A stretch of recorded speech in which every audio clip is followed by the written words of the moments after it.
Bismillahirrahmanirrahim. Assalamualaikum warahmatullahi wabarakatuh.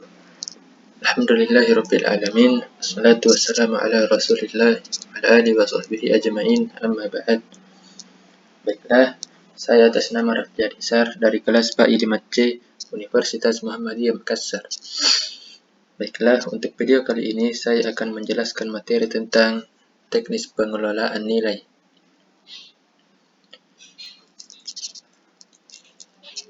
Bagian A, penilaian kompetensi pengetahuan. Terbagi menjadi 8. Yang pertama yaitu penilaian kompetensi pengetahuan dilakukan oleh guru mata pelajaran atau pendidik.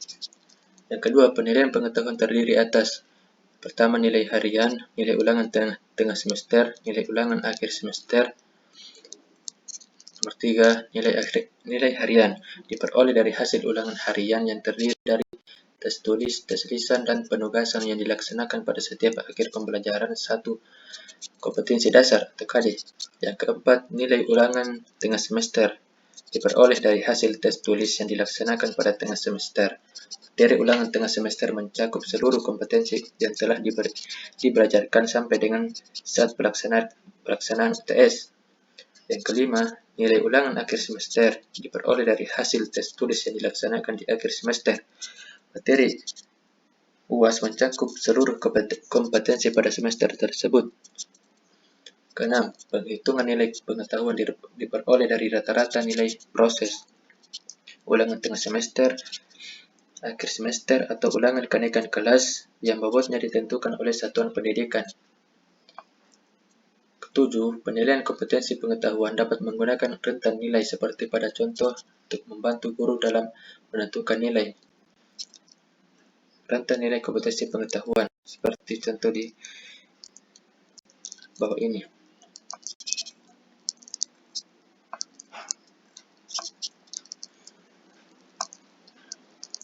8. Penghitungan nilai pengetahuan adalah dengan cara pertama menggunakan skala nilai 0 sampai dengan 100. Kedua, menetapkan pembobotan dan rumus. Penetapan bobot nilai ditetapkan oleh satuan pendidikan dengan mempertimbangkan karakteristik sekolah dan peserta didik.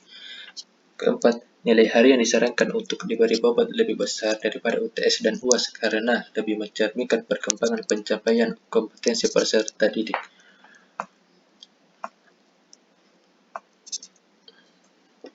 Bagian B, penilaian keterampilan.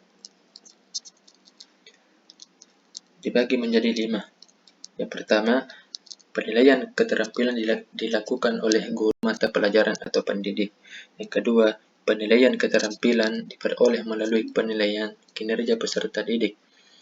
Sini terbagi menjadi 3, yaitu nilai praktik, nilai portofolio, nilai proyek. Yang ketiga, penilaian keterampilan dilakukan pada setiap akhir menyelesaikan satu KD. Yang keempat, penentuan nilai untuk kompetensi keterampilan menggunakan rentan nilai seperti penilaian pengetahuan.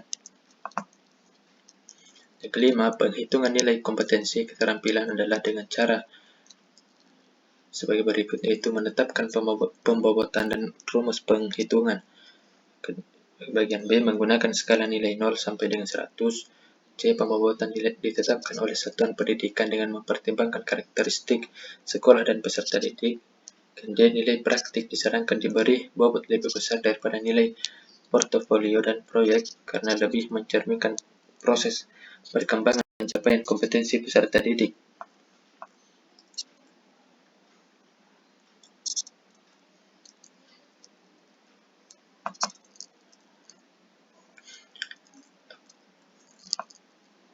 Bagian C, penilaian sikap.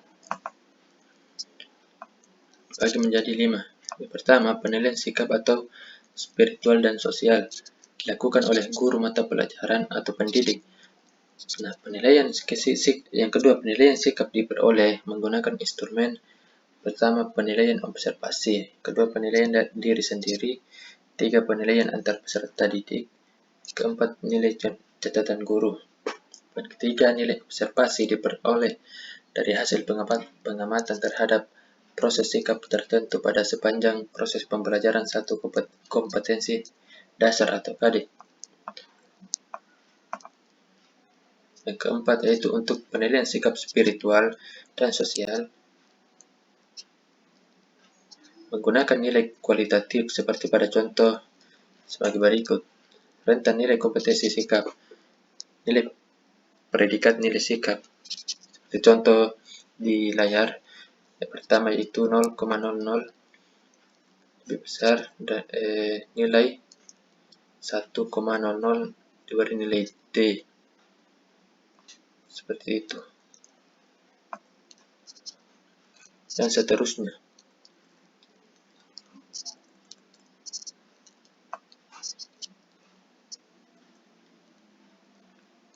Yang kelima, penghitungan nilai sikap adalah dengan cara menentukan skala penilaian sikap dibuat dengan rentang antara 1 sampai 4. Contohnya, 1 kurang 2 kurang konsisten, 3 mulai konsisten, 4 konsisten.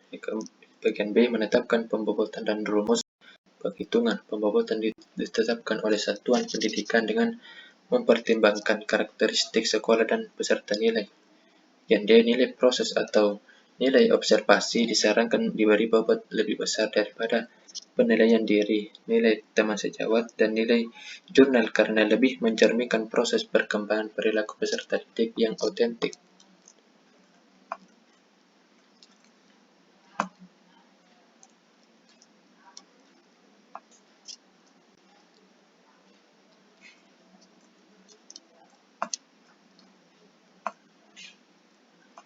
Bagian D, KKM atau kriteria ketuntasan minimal. KKM dibagi menjadi 6. Yang pertama, KKM ditentukan oleh satuan pendidikan dengan mempertimbangkan karakteristik kompetensi dasar, daya dukung, dan karakteristik peserta didik. Yang kedua, KKM tidak dicantumkan dalam buku pencapaian kompetensi, melainkan pada buku penilaian guru. Yang ketiga, peserta didik yang sudah mencapai atau melampaui KKM diberi program pengayaan. Keempat, keterangan ketuntasan. Yang pertama, kompetensi pengetahuan dan keterampilan dinyatakan tuntas apabila mencapai nilai 2,66. Bagian B, kompetensi sikap spiritual dan sosial dinyatakan tuntas apabila mencapai nilai baik. Yang kelima, implikasi dari ketuntasan belajar tersebut adalah sebagai berikut. Dibagi menjadi 4. Yang pertama, untuk KD pada KI 3 atau kompetensi inti 3 dan kompetensi inti 4 diberikan remedial individual sesuai dengan kebutuhan peserta didik.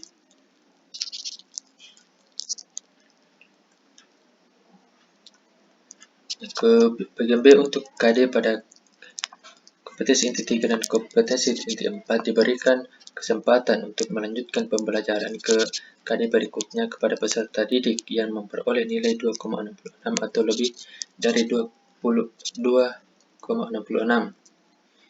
Dan untuk KD pada kompetensi inti 3 dan kompetensi inti 4 diadakan remedial klasikal sesuai dengan kebutuhan apabila lebih dari 75% peserta didik memperoleh nilai kurang dari 2,66. Dan bagian D, untuk kompetensi dasar pada kompetensi inti 1 dan kompetensi inti 2, pembinaan terhadap peserta didik yang secara umum profil sikapnya belum berkategori baik dilakukan secara holistik atau paling tidak boleh guru mata pelajaran, guru BK, dan orang tua. Peserta didik dinyatakan tidak naik kelas apabila terdapat minimal salah satu kompetensi dari 3 mata pelajaran tidak tuntas, yakni jika siswa di dalam satu semester mendapatkan ada mata pelajaran 3 mata pelajaran tidak tuntas di dalam nilainya, berarti dia dinyatakan tidak naik kelas atau tingkat kelas, seperti itu.